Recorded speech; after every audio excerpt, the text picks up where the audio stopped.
사실은 이렇게 특정 그룹이나 이렇게 거의 안 했던 것 같은데 네. 미래선 얘기는 금융 중에서 여러 가지 뭐랄까요, 하여간 좀 특별한 모습들을 좀 보이고 있는 게 있어서 단순히 주가만이 많이 오른 게 아니라 네. 그래서 오늘 대표님한테 좀 어떻게 이 회사를 봐야 되는지 말씀 들어보겠습니다. 일단 최근에 시장에서 증권도 그렇고 오늘은 조금 쉽니다만 미래에서 생명도 그렇고 뭐 주가는 뭐 어마무지하게 올랐습니다. 저는 한국 자본시장의 일종의 트리거가 발생하고 있다고 봅니다. 큰 그림으로 보면 이게 무슨 그래요? 말이냐면 네. 오늘 조금 미래에셋증권이 오르고 있지만 미래에셋그룹이 미래에셋증권 생명 사실 두 가지로 이루어져 있는데 그렇죠. 증권만 한번 보자고요. 네. 미래에셋증권이 23일 기준으로 거의 40조에 육박했습니다. 시가총액이. 시가총액이. 그러면 지금 미래에셋증권만 보면 월요일자로 39조니까 아마 40조 통과했을 거예요. 예.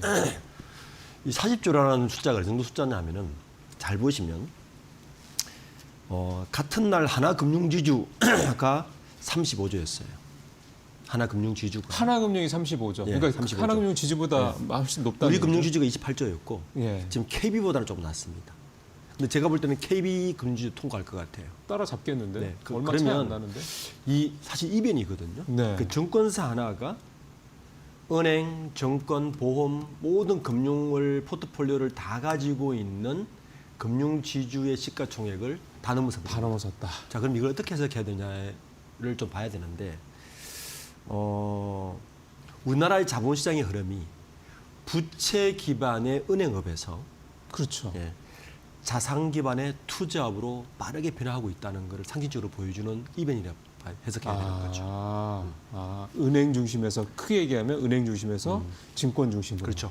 부채를 기반으로 하는 은행업의 자산 시장에서 자산 기반의 투자 시장으로 빠르게 변하고 있다는 거예요. 그러니까 레버리지가 훨씬 큰 거잖아요. 자산 시장. 자, 이렇게 되면 네. 뭐 좀 더 말씀드리겠지만 미래에셋 그룹은 아마 우리가 소위 선진 금융이라고 하는 골드만삭스나 모건 스탠리 정도의 급으로 바뀌는 거예요. 투자은행 개념으로. 그렇죠. 이렇게 바뀌는 건데. 그래서 이게 사실은 이번 달은 굉장히 큰 뭐 6천도 이변이 있지만 제가 볼 때는 한국 자본시장과 자산시장에 굉장히 큰 변화의 트리거가 발생하고 있다라고 지금 저는 해석됩니다. 그렇게 말씀을 하시니까 드는 생각이 사실은 이게 시장에서 좀 그렇게까지 그러니까 이를테면 주가에는 모멘텀이 된 것 같지는 않은데 지난달에 미래에셋증권하고 한국투자증권의 두 국내 대형 증권사가 IMA 자격이라는 거를 받아서 이제 뭐 종합적으로 뭔가를 이제 하게 됐다. 뭐 네. 그런 얘기들이 나왔는데 그러면 이게 어떤 의미고 이게 좀 전에 말씀하신 이제 우리 금융업계의 패러다임이 대출 중심의 은행에서 투자 중심의 증권 쪽으로 옮기는 거에 결국은 뭔가 의미가 있는 변화인 것 같은데요. 좀 전체적인 그림을 좀 이해하셔야 되는데 네. 지금 정부에서 움직이는 걸 보면 이재명 대통령이 지금 뭐 보름째 계속 부동산을 때리고 있어요. 지금 그렇죠. 그런데 최근 강남 상구 강남 쪽의 그 아파트 가격을 보면 이게 먹히고 있다는 게 나옵니다. 매물도 많이 늘고 있어요. 매물 날고 지금 지난주 기준으로 증가율이 0.01%예요. 주간 단위 상승률이 아파트값 상승률이 그러면 거의 그전에 얼마냐면은 한 달 전에 0.1%였어요. 네. 그러니까 10분의 1 떨어지죠. 그러네요. 그러면 안 오른다는 이야기예요. 그렇죠. 거기보다 52주를 곱하면 그게 이제 상승률이거든요. 그렇죠. 그래서 보통 강남 아파트들은 연평균 한 10% 정도 올랐단 말이에요. 네. 이게 이제 보합으로 이제 가만히 크죠. 5월 9일이니까. 근데 이게 왜 통하느냐를 이제 이해하셔야 돼요. 그렇죠. 이게 왜 통할까? 그 이전 정부에서 그렇게 노무현 정부 때부터 이렇게 했는데 한 번도 통한 적이 없어요. 네. 예. 왜냐하면 이 자본이라는 건요, 물의 흐름과 똑같은 거잖아요. 물이 높은 데서 낮은 곳으로 흐르는 거죠. 자본은 물꼬를 터줘야 됩니다. 예. 그 자본이 이동할 곳을 만들어줘야 사실은 자본은 움직인단 말이에요. 그렇죠. 그 이전에는 그러면 왜 안 통했느냐? 그 자본이 갈 데가 없습니다. 예.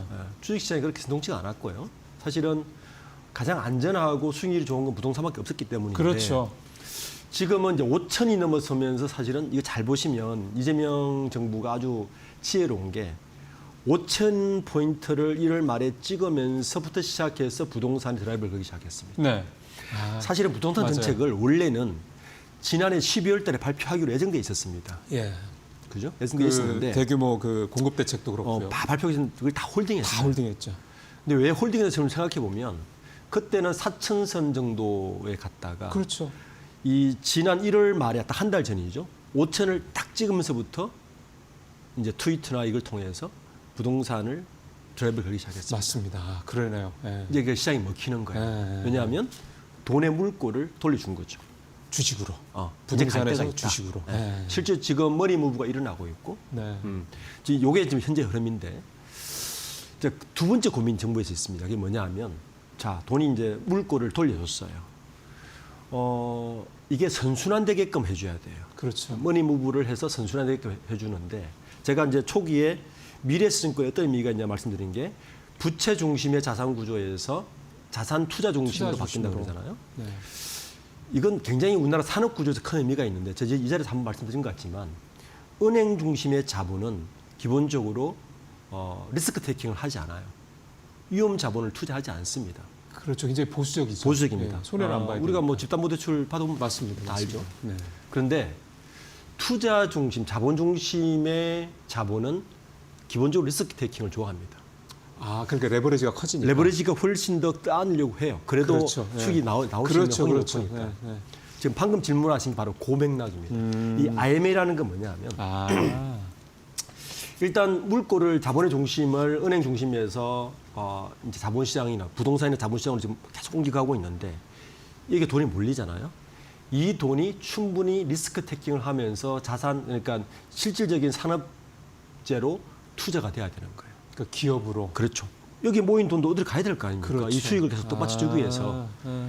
그런데 그냥 자본시장으로 들어간 돈은 사실은 투자용으로 갔지 그거는 현재 상장사들이 그냥 가지고 있는 거잖아요. 그렇죠. 그런데 지금 우리나라가 아주 좋은 위치에 있는 게 제조업과 AI가 합쳐지면서 피지컬 AI라는 새로운 분야에서 굉장히 강점을 가지고 있는 국가가 됐습니다. 그렇죠. 그렇죠? 네. 그러려면 거기에서 굉장히 실험적이고 리스크 테이킹한 벤처 같은 기업들이 나와서 그걸 현실화시켜야 되는데 그렇죠. 네. 그 자본은 어디에서 오느냐? 그게 바로 IM입니다. IM에서 온다. 그렇죠. 그래서 제일 처음에는 이제 그 셀트리온의 서정진 회장하고 미래세 박연주 회장을 박연주 두 사람을 회장이- 앉혀놓고 네네네. 의장으로 앉혀놓고 국민성장펀드 예, 예. 한 150조 정도를 하면 지금 금융감독원 부위원장으로 있는 분이 이야기를 했죠. 민간 펀드가 1조를 가져오면 자기는 한 10배 정도 민간 자본으로 태울 수 있다. 라고 아. 이야기를 합니다. 그렇게. 그렇죠. 아, 그러니까 그 이제 구조로. 그 구조로 가는 거죠. 정부에서 한 100조 들어가면 민간 자본은 한 5배 들어갈 수 있습니다. 그렇죠. 그게 IMF입니다. 아, 그 구조예요. 그거를 지금 현재 미래세증권하고 그렇죠. 한국투자증권 두 군데만 할 수 있는 자격이 현재는 있는 거다. 지금 그래서 국민성장펀드가 이제 정부에서 이렇게 하는 거예요. 자, 그러면 좋습니다. 자, 자본이 부동산에서 물꼬를 바꿔서 자본시장 들어왔어. 지금 국민들이 답답하는 게 이런 걸 겁니다. 아니, 코스피 5천, 6천 좋다 이거죠. 그런데 당장 내 생활은 나아진 맞아요. 게 없어요. 내 손에 쥐어지는 게 뭐냐 내 생활 이거죠. 나아진 게 없어. 그리고 물가는 또 올라가. 맞아요. 경제가 뭐가 좋아졌지라는 불만이 아마 올해 1년 연말쯤 되면 굉장히 쌓일 거예요. 그렇죠. 이거를 이제 어떻게 해결할 거냐는 거죠. 그러면 효능감 있는 투자가 돼야 되는데 그렇죠. 예. 그럼 그렇게 되면 두 가지밖에 없습니다. 일단 자본이 자본시장에서 줄 수 있는 거는 배당하고 자산 소급밖에 없어요. 그렇죠. 네. 그죠? 투자했으니까 배당 듣게 그것도 한도가 있습니다. 네. 예. 효능감이 굉장히 높지는 않아요. 네. 그거는 뭐 법제적으로 지금 계속 하고 있기 때문에 저 높아질 거라 보이는데. 그리고 기업들 수익을 내야지 또 배당을 할 수 있는 그렇죠. 거니까. 더 큰 효능감은 아마 실질적으로 산업이 돌아가서 이게 민간의 어떤 경기가 좋아지는 건데 그걸 이걸로 이제 투자로 할 수밖에 없는데 그 마중물을 일단 국민성장펀드가 펀드로 하고 그러면 매칭 펀드를 해야 되는데 그게 IM이라는 거예요. 그 개념이거든요. 지금 국민성장펀드 1호가 어디 투자됐냐면은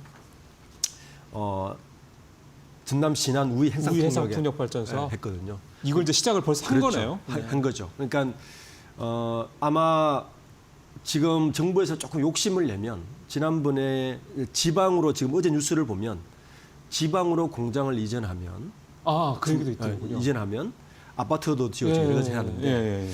그런 투자 자금을 국민성장펀드 이쪽에서 할 가능성이 높다 봅니다. 그러면 거기서 나오는 수익은 직접 배당을 다 해주는 거예요. 투자 수익으로. 아. 네, 그런 식으로 아마 드라이버를 좀 걸고 있고 현재 그 미래에너지 펀드는 5,400억 정도 들어가 있는데 네. 여기에서 보면 2,040억은 출자로 들어가 있고 네.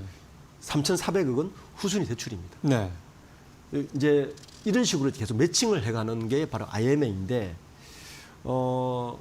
이게 이제 큰 틀에서 보면 자, 정부에서 이 정도 우리 먼저 시범을 보일 테니 마중물을 줄 테니까 민간 쪽에서 모험 자본이 들어와 라는 게 이게 IMA인데 현재 그 IMA가 들어가 있는 곳이 한국투자증권 들어가 있고 그죠? 그러니까요. 미래증권이 지금 1호 들어가 있고 2호는 지금 반짝반짝 하고 있는 것 같아요. NH가 뭐 한 해 만에 그런 얘기 하는 거 같아요. 3호가 이제 NH투자증권. NH가 되는 거고. 어쨌든 금융이나 금감원에서 이제 조금 이렇게 유도를 할 수 있는 건 그쪽이니까. 네.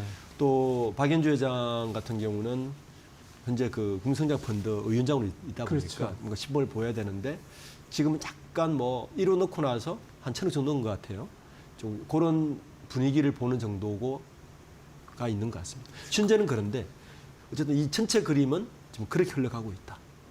그러면 이제 완전히 말씀하신 대로 지금 전체로 AI와 관련을 해서 우리가 지금 주도적으로 좀 상당히 좀 어떻게 보면 이제 미국과 중국 제약은 우리가 굉장히 지금 주도적으로 좀 굉장히 가고 있는 거고 그 백그라운드에는 뭐 반도체나 이런 게 또 있는 거고 정부의 적극적인 육성 의지도 있는 거고 근데 그게 실제로 현장에서 이렇게 돈이 왔다 갔다 하는 그 통로에 이제 미래에셋증권이나 한국투자증권 같은 이런 IME 자격증을 받은 데들이 있는 거고 그렇죠. 그리고 그거에 따른 이제 어떤 수혜들을 이제 우리 국민들이 투자를 통해서 보면서 뭔가 이렇게 좀 뭔가 좀 자극되고 있는 데 따른 뭐 인플레라든가 이런 부분들에 대한 부분들을 좀 해소를 좀 해 나갈 수 있는 여지를 좀 만들어진다라는 그렇죠. 거고. 그러니까 우리가 잘 보면 뭐 이 자리에서도 우리가 한 1년 전에 생각해 보시면 대부분 현재의 뭐 시장 어떻게 보십니까로 얘기를 하면 어김없이 나오는 얘기가 일단 미국 시장을 먼저 이야기합니다. 항상 그렇죠. 뭐 그렇죠. 그냥 미국의 습관적이죠. 뭐 네. 미국의 소비자 지수 CSA가 어떻고 PMI 지수가 구매지수 지수가 어때서 시장은 어떨 것 같습니다. 요즘 생각해 보세요. 미국 시장 아무도 안 묻습니다. 묻지를 않아요. 실제 어제 미국 시장이 엄청 떨어졌거든요. 우리는 좋았죠. 아시죠? 어제 미국 시장의 AI 거품론이 보고서 하나 때문에 사실 폭락을 했는데 지금 아침부터 우리는 영향을 맞아요. 받지 않습니다. 네, 그 네. 말은 무슨 말이냐면 이미 우리나라 자본시장의 돈이 외국계 자금 펀드로 그 변수가 되는 것을 넘어서서 그렇죠. 네. 개인 자금이 들어오기 시작했다는 이야기입니다. 예. 예. 이미 어느 방송에서나 미국 시장 별 얘기를 요즘 하지 않습니다. 맞습니다. 거기에다가 여기서 한 발 더 나가려면 이제 국민성장 펀드를 통한 매칭 펀드를 통해서 민간 모험 자본이 들어올 수 있는 통로를 열어준 게 IMA다. 이렇게 해석하죠. 그러면은 말씀 나온 김에 내가 말씀 듣고 나 그러면 IMA 미래에셋증권에 또는 뭐 한국투자증권에 이 IMA의 계좌를 만들어서 저 투자하고 싶다라는 생각이 들 수도 있을 것 같거든요. 그렇죠. 그럼 그 방법이 좀 구체적인 방법도 현재 나와 있습니까? 개인 아마 투자자들이 이렇게 뭔가 들어갈 수 접근할 수 있죠. 있는. 일단 그 IMA 1호, 2호는 약 1조 8천억 정도 설정을 한 것 같은데 한국투자증권에서 여기에 들어가 보면 이제 개인이 그 펀드에 어떻게 가입하는지를 나와 있고. 그러니까 이제 나의 포트폴리오를 좀 다양화시킬 수 그러네요. 있는 통로죠. 난 직접 ETF도 할 수 있고, 네. 주식도 할 수 있고, 뭐 나는 조금 더 공격적으로 하실 분들 직접 투자를 하실 것이고, 글쎄. 좀 간접 투자로 안전방어 하실 분들 ETF를 가실 것이고, 난 그렇지 않고 빨리 리스폰을 받고 싶어. 그리고 아주 장기적으로 그냥 배당처럼 연금처럼 받고 싶어. 그렇죠. 그러면 이걸 이제 이용하라는 거죠. 이 IME는 이제 그런 면에서 좀 뭔가 우리 경제 구조의 어떤 변화, 또 특히 금융시장의 구조 전환과 좀 관련된 부분이라고 봐야 될 것 같고요. 너무 좀 큰 틀로 나가서 다시 미래에셋으로 네. 얘기를 좀 돌아오겠습니다. 미래에셋을 보면 지금 이제 우리가 증권하고 생명 얘기도 하긴 했습니다만 최근에 코비도 인수하고 네. 그다음에 올해 사실은 상반기 1월에 주가가 많이 올랐던 백그라운드에는 사실 스페이스X 투자권, 네. 그다음에 XAI 투자권 네. 이런 외부 있습니다. 투자권들 같은 있습니다. 것도 있어요. 이런 거는 사실 다른 증권사나 이런 데하고는 확실히 좀 차별적인 네. 경쟁력이 있는 것 같습니다. 이게 이제 미래에셋 그룹을 이제 박연주 회장의 경영 스타일을 이해하고 미래에셋 그룹을 이해하는 중요한 키가 바로 이 부분인데요. 네. 오늘도 보시면 미래에셋 증권은 일반 정권 섹터의 움직임과 사실 좀 다릅니다. 그렇죠. 그 이유가 뭐냐면 기본적으로 박연주 회장의 경영 스타일이 어떤 특정 목적으로 하는 왓을 투자하는 것이 아니고 하우를 투자합니다. 이게 무슨 말이냐면 아. 이제 이걸 코빗하고 엑스패스를 이해하셔야 돼요. 예. 그럼 코빗을 들어간 게 스테이블 코인이 좋으니까 들어갔지라고 해석도 가능한데 예, 표면적으로는 그래요. 그렇죠. 최근에 이제 박연주 회장이 미래에셋 30명이라는 걸 전략을 발표했어요. 네. 거기에 보면